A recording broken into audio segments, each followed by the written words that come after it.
mentioned in the last lesson, it's important to not only identify motivations, but to put into place plans and checkpoints to ensure you're constantly keeping your team motivated.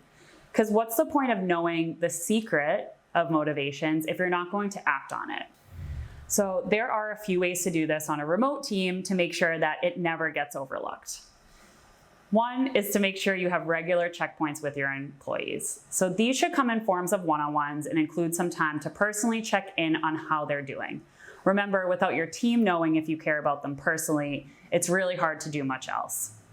Just make sure these one-on-ones are consistently check-ins for progress of the goals and milestones you've identified when your employee first started. The next step is to create a candid feedback culture within the team. So with remote work, we do miss the opportunity to check in on people face-to-face throughout the day.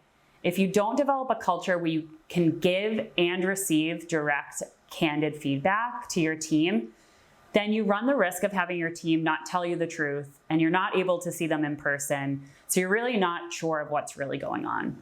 So because our time as remote teams are limited with one another, we don't have the time to beat around the bush or pull someone into a conference room as we see them walking down the hall if things don't seem right. So to ensure that you have an accurate idea of how your team, each teammate is doing, how their motivation levels are, you really need to gain your team's trust so that you know that they are going to give you open, clear, direct feedback. And remember, one is to care personally, and then two, give and receive feedback candidly.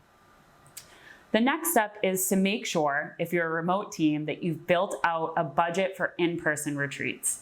This can be a company-wide or team-wide if it works that way. And as a manager, you should be fighting for some budget to make this happen.